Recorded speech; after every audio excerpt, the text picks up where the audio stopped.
we talk all year about getting home ice, Yeah, and now that you've got it, there are no guarantees that you're gonna win.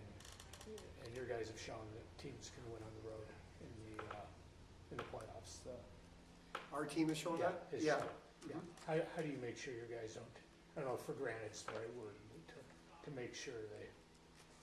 I'm not sure there's such a thing as me making sure of that not happening. Yeah. We're going to prepare like we always prepare. We're a playoff veteran team. Game threes on the road. I think that builds experience at the very least, and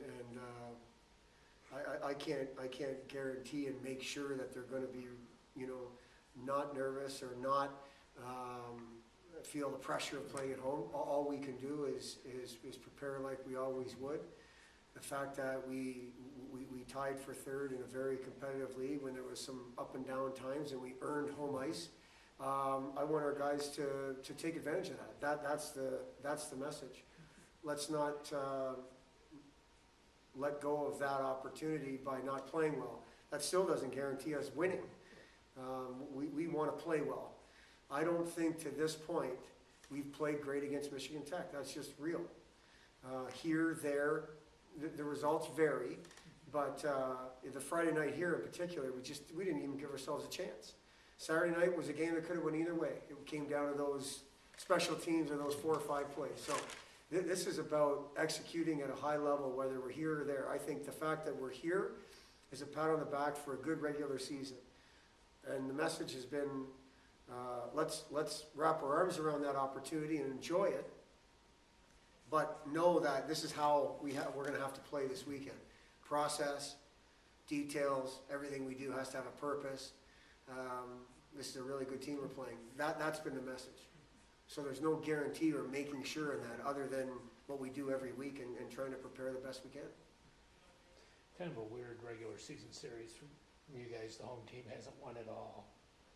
You guys haven't played well, as you said. How do the last 2 games affect the 2 games that were here? Does that get your guys' attention? Or? Oh, I would think it would get our attention. The Friday night game, we didn't give ourselves a chance.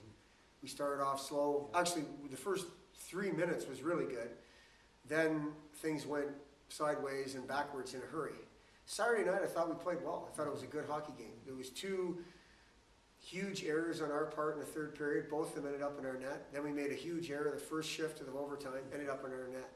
Never mind the fact that we took a face masking penalty 5-minute major, a spearing penalty 5-minute major within 3 seconds of each other, and we're down to 4 defensemen for the second half of the game. That's our season in a nutshell. You talk about a roller coaster ride. And we had 1 goal leads twice. We had a couple goal leads twice. That's what it's going to come down to. We're going to have to execute much better than that. I think our guys know that. I think they feel like they're executing pretty well right now. Now, this is a very difficult opponent, as I said. We can't simulate Michigan Tech in practice, but we've played them 4 times. We know what to expect. We're preparing with that in mind. This is what to expect. But I honestly feel it's going to come down to keeping your emotions in check, being focused and being poised, and being able to execute while you're at that level. And that's no different than any other game we've played. It just so happens that, like we've talked about the last 3 or 4 weeks, our opportunities of being a 13-14 family and playing games together is getting smaller and smaller. And we want to take advantage of every possible opportunity we have. This weekend is another opportunity. I'm going to ask you about the power play and the penalty kill in a minute. With that in mind, what elements of your game were you most pleased with against Bemidji?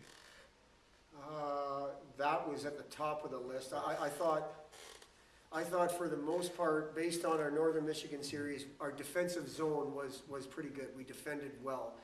We had some huge blunders with the puck on Friday and some poor decisions on Saturday. But I don't think our D-zone coverage was as poor as it was Saturday night at Northern. I mean, they took it to us, and that doesn't happen very often with our team. We turn pucks over, and we'll make a mistake, but it's not usually from a D-zone coverage setup. I thought our face-offs were good. We controlled the face-off circle both nights. You know, again, as you mentioned, special teams, I thought we were opportunistic. You know, our offense, Kevin, to score 5 goals a night, that's not something we've done all year. I mean, we've done it at times during the year, but I don't think we've done it back-to-back times. What I'm describing is the process of our game, the details to our game. That's what I was happy with. That's what we were happy with. And I think for the most part, it was 2 very consistent efforts. We have had some ups and downs, a Friday night good, a Saturday night not so good, a Friday night not so good, a Saturday night good. To be able to put 2 back-to-back efforts together, I thought was really good. I thought our effort was really strong both nights, and our compete level was strong both nights. And that's something that we're hopefully going to use as momentum going into this weekend coming up. And you feel good about the power play? Well, yeah, I mean, you know, we do 8-game segments. Right now, we're at game 6 of that 8-game segment. Our power play is at 41% in those 6 games. And we're 3-2-1 in those 6. I mean, you know, it's still, you know, we're not 5-0-1 or 6-0. Our penalty kill is at a good clip right now as well. Obviously, they are going to be huge. When we look at the 4 games we've played Michigan Tech to this point, special teams have had a huge part of it. I was watching the penalty kill this morning, and you wouldn't believe how many 5-on-3s there were for them while we were here. Whether that was poor decisions or whatever, Friday night and Saturday night, we cannot put ourselves in that situation. So forget about how our penalty kill or our power play is playing. We have to make sure we're disciplined with our actions and not taking down penalties. And then secondly, when there are opportunities on the special teams, your question was the power play, we take advantage of it. We were 0 for 6 in a 5-4 overtime loss. That's not good enough, and we all know that. Right now, we seem to be doing a little bit better. Both units doing their thing. We haven't seen as much results from the Freiburg's unit, but the other unit seems to be doing a nice job. You know, with Dufour out there chipping in, you know, you've got Walker scoring on Friday night this past week. It's nice to see other guys getting opportunity, but taking advantage of the opportunity of the power play as well. So it's we're going to need both groups to be strong and be contributing when, and you know, I guess I say if and when we get the opportunity on the power play. And then the penalty kill's been a pretty good run. The penalty kill has been on a pretty good run. Again, I think, you know, 6 for 6 on Saturday is too many opportunities. First of all, that's on us. I think 3, you know, penalty kill opportunities for us to kill off is a decent number. You know, a couple penalties come to mind on Saturday that I think were poor decisions on our part. We have to make sure we don't let that slip into our game, which would, to me, probably be emotions. Letting the emotions get the best of us. We have to be more focused and poised than that. But I like the fact that we're making people earn things. We're making people earn the zone. There's not a whole lot of zone time going on. I think we've done a nice job of pressuring when there's opportunities to pressure and taking away passing lanes and so on when there's not opportunities to pressure. You know, again, Michigan Tech's power play unit is really strong. They've got some really good players on both groups. We're going to have to be sharp. You mentioned before a little bit ago, what do you like about his game? I like the fact that from the day he got here until today, he's been open to the coaching. He's been willing to listen and to work. His comfort zone was junior hockey and high school hockey back home in Montreal, Quebec. And then now he's in college, and he's come out of his comfort zone. He's being told to do things and focused on doing things he's never had to focus on before. He's always been a guy that's put up offense, scored goals, made hockey plays. He's a guy that can skate. We're trying to put that all together at this level. What I like the most about Kevin Dufour's game and Kevin Dufour's attitude is that he's been open to that and listening and willing. And now he's got a little swagger. He's got a little confidence. And you can see it in him in practice. He's competing at a high level. And with his skill set and a competition level, you're a pretty good player. But that's all because he's been willing and open to the coaching. And he's been like that from the beginning. There's been very few dips in him where he's felt sorry for himself or, you know, why am I not scoring? Why am I not on the power play? There hasn't been any of that, at least obvious of that. And for freshmen, sometimes that happens, especially freshmen that want to score. He's been very focused and consistent on a daily basis, and now he's getting rewarded for it. And we're gonna need, you know, he's one of those guys, you look back over the last 3 years, he's one of those guys that we're gonna need to step up. Dan DeSalvo 2 years ago was a freshman. You know, he's one of those guys we're gonna need to contribute. Has he been as good as you thought, about as good as he thought? That's a good question. It's hard to say. I mean, he's probably exceeded the expectations because of where he is right now, based on where he started. He's earned his way onto the power play.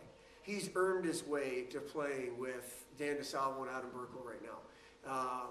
Not to say I wasn't expecting him to earn it, but you know, he's a guy that, again, there's lots of talk with Kevin Dufour in practice because his practice habits needed to improve, just like every other freshman. He's exceeded where we thought he would be based on where he was at the beginning of the year, and that's because he's so willing and open to change.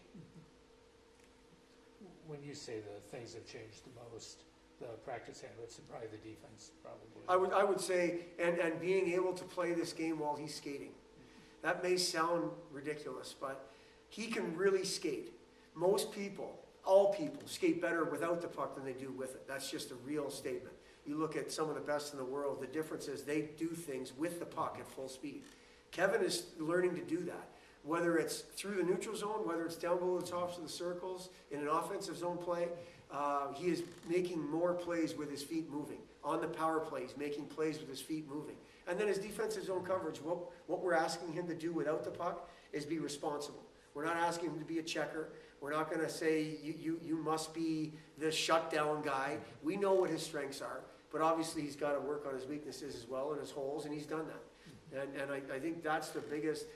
He's now earning trust defensively and in all situations in terms of having him out there. And he's able to do things while he's skating a lot more now than he was at the beginning of the year. What stands out about Michigan Tech's game? To me, they just keep coming.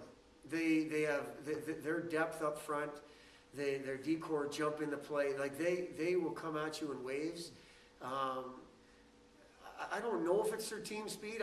It is part of it is their team speed, but they're hungry, man. They're a hungry bunch, and I love the way they play. I really do. I mean, obviously, I don't love it when they're playing us, but I love the way they play, and you know, it's going to be a good challenge for us. That's the type of game we want to play. We want to come at people in waves. We want our D involved. We want to defend hard. You know, I know they take pride in that, and that's something that an opposing coach notices. Cam all right after? Yeah, he seems to be continuing to improve every day. Obviously, his starting point is not 85%, it's much higher than that, but consistent improvement is a good thing for us. You know, we get him back involved in the penalty kill. The only time he killed penalties on Saturday was 5-on-3, really, because as crazy as it sounds, there's less skating, because there's more in tight, just trying to stay in a triangle, so to speak. But we talked today, him and I did, and he seems to be, if he's not 100%, he's really close to it, and he continues to feel stronger each day. And any new injuries? No new injuries, no. That's all okay. All right. Thanks a lot.